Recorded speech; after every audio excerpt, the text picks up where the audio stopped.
যে এখনো নিরাপদ জায়গায় পৌঁছতে পারলাম না, তবে কি আমি আর আমার সন্তান আর জাদুদণ্ডকে কিছুতেই ডাইনির হাত থেকে রক্ষা করতে পারবো না? পরি যখন এভাবে বলছিল, তখনই তার সামনে থাকা 3 কলা গাছের মধ্যে একটি কলা গাছ কথা বলে ওঠে। একি পরি, তোমার এই অবস্থা কেন? তোমার কন্যাকে নিয়ে কোথায় যাচ্ছ? তুমি তোমার পরিরাজ্য ছেড়ে পৃথিবীতে কেন এসেছো? কলা গাছ, আমাকে বাঁচাও কলা গাছ, একটা ডাইনি আমার পেছনে পড়েছে। আমাকে একটু লুকানোর জায়গা দাও। ওই ডাইনি আমাদের ফেলে আমাকে মেরে আমার ছানা জাদুদণ্ড ডাইনি কেড়ে নিবে। আরে, তোমাকে আমরা কিভাবে লুকানোর জন্য জায়গা দেব?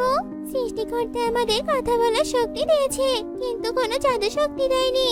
কিভাবে সাহায্য করব পরি তোমাকে? ঠিক আছে, আমি তোমাকে শক্তি দিচ্ছি। আমি আমার জাদু শক্তি দিয়ে আমার কন্যাকে তোমার ভেতরে ঢুকিয়ে দিচ্ছি। আমি ডাইনির হাতে মরলেও যেন আমার কন্যা বেঁচে থাকে। ঠিক আছে, আমরা তোমার এই বিপদে আমরা এই 3 কলা গাছ তোমাকে সাহায্য করব। আমাদের 3 কলা গাছের মধ্যে যে কোনো এক কলা গাছে তোমার মেয়েকে ঢুকিয়ে দাও। প্রথম কলা গাছের এমন কথা শুনে পরি ভীষণ খুশি হয়, আর তার জাদু বলে পরি দ্বিতীয় কলা গাছে তার কন্যাকে ঢুকিয়ে দেয়। এর ঠিক কিছুক্ষণ পরেই সেখানে ডাইনি আসে। তুই এখানে এসেছিস? অবশেষে তোকে খুঁজে পেলাম। তুই আমার কাছ থেকে পালিয়ে যাবি শুনি? তোর মেয়েকে আর তোর জাদুদণ্ডকে দিয়ে দে। যদি প্রাণে বাঁচতে চাস, তবে আমি যা চাইছি আমাকে তাই দিয়ে দে। আমি আমার জীবন থাকতে আমি তোর হাতে আমার মূল্যবান জিনিস কিছুতেই তুলে দিব না। ঠিক আছে, জীবন থাকতে যখন তুলে দিবি না, তবে তাহলে মর আমার হাতে। এরপর পরি আর ডাইনির যুদ্ধ হয়, আর ডাইনি জাদুই দণ্ড নিয়ে সেখান থেকে চলে যায়। পথের মধ্যে একই বৃষ্টির কবলে পড়লাম রে বাবা। পুরো শরীর ভিজে একাকার হয়ে গেছে। এদিকে তো আবার জোরে বাতাসও বইছে। এই পিচ্ছিল পথ দিয়ে আমি আর হাঁটতে পারছি না। আরে ওই তো সামনে 3টি কলা গাছ সারিবদ্ধ হয়ে দাঁড়িয়ে আছে। যাই, ওই কলা গাছ 3টার নিচে গিয়ে একটু আশ্রয় নেই। পরি যে দ্বিতীয় কলা গাছের মধ্যে তার কন্যাকে আবদ্ধ করে রেখেছিল, সেই কলা গাছটা ভেঙে পড়ে যায়। আর কলা গাছ ভাঙতেই কলা গাছের ভেতর থেকে এক ছোট্ট মিষ্টি পরীকন্যা বেরিয়ে আসে। কি, কলা গাছ ভেঙে একটা কন্যা বেরিয়ে এলো? এই কন্যা দেখি আবার ডানাও আছে, তাহলে তো এটা পরীকন্যা। কিন্তু কলা গাছের ভেতর থেকে পরীকন্যা কি করে এলো? আশেপাশে তো কোনো পরীকে দেখতে পাচ্ছি না। এই পরীকন্যার কোনো মা নেই গো। ওর মাকে এক ডাইনি মেরে ফেলেছে। একটা অনাথ পরীকন্যা। ও মা, এই কলা গাছ দেখছি কথা বলে, কিন্তু তোমাদের মাঝে এই পরীকন্যা আসলো কিভাবে? কে রেখেছে এই পরীকন্যাকে কলা গাছের ভেতরে ঢুকিয়ে বলো তো? বলছি, তোমাকে সব বলছি। এক পরী ডাইনির হাত থেকে এই পরীকন্যাকে বাঁচানোর জন্য পরীকন্যাকে কলা গাছের ভেতরে ঢুকিয়ে রেখেছে, আর পরীও ডাইনির হাতে মারা গেছে। এদিকে দ্বিতীয় কলা গাছ এই পরীকন্যাকে ধারণ করতে করতে দুর্বল হয়ে গেছে। অবশেষে সে ভেঙে পড়েছে। তাই পরীকন্যা কলা গাছ থেকে বেরিয়ে আসে। এদিকে পরী তো বেঁচে নেই, কিন্তু এদিকে পরীকন্যাকে কে আমাদের ভিতরে ঢুকিয়ে দেবে? এ তো বড়ই বিপদ তাহলে।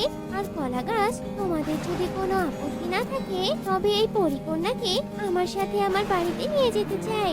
আমার এই দুনিয়ায় কেউ নেই, তাই এই ছোট্ট পরীকন্যার মা আমি হতে চাই।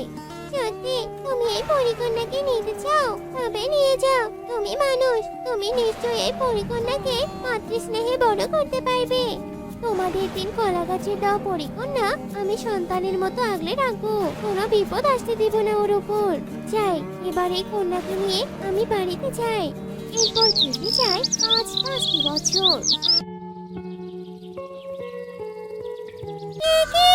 এতক্ষণ ধরে আমি জাদুর দণ্ড দিয়ে জাদু করার চেষ্টা করছি, কিন্তু হঠাৎ আজ এই জাদু দণ্ডের কি হলো? কোনো কাজ করছে না কেন? বুঝতে পেরেছি, এই জাদু দণ্ড কেন কাজ করছে না। তার মানে পরীকন্যা বেঁচে আছে, আর তার 5 বছর পূর্ণ হয়েছে। পরীকন্যার 5 বছর পূর্ণ হতে এই জাদু দণ্ডের শক্তি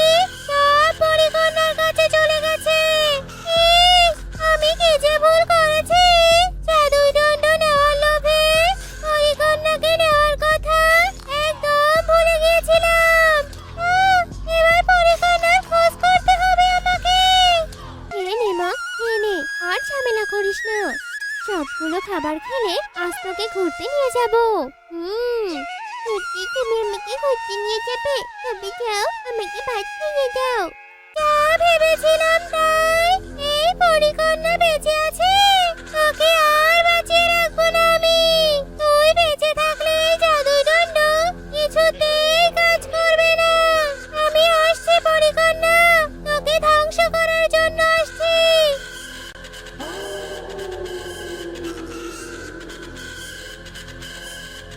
এই তো পেয়ে গেছি তোকে। 5 বছর আগে তো আমার হাত থেকে বেঁচে গিয়েছিলি, কিন্তু আজ আর বাঁচতে পারবি না পরিকন্যা। তোকে মেরে আমি এই জাদুদণ্ডের শক্তি ফেরাবো। খবরদার ডাইনি, তুই আমার মেয়ের দিকে এক পাও এগোবি না। 5 বছর আগে এর মাকে মেরেছিস, তবুও তো শান্তি হয়নি। আজ আবার পরিকন্যাকে মারতে এসেছিস। চলে যা বলছি এখান থেকে। তুই সামান্য এক মানুষ হয়ে পরিকন্যাকে রক্ষা করবি? দেখি কি করে রক্ষা করিস। ওই জাহানির হাতে জাদুদণ্ডটা হঠাৎ করে আমার হাতে কি করে এলো? মা, এই জাহানিকে আমাকে মারতে এসেছে কেন? মারে, এই চাইনি তোর আসল মায়ের হত্যাকারী। তুই এক পরিকন্যা, আর এই জাদুদণ্ড তোর মায়ের। ওই জাদুদণ্ড পরিকন্যার হাতেই মানায়। জাদুদণ্ড যখন পেয়ে গেছিস, তবে এই জাদুদণ্ড দিয়ে ডাইনিকে ভস্ম করে দে।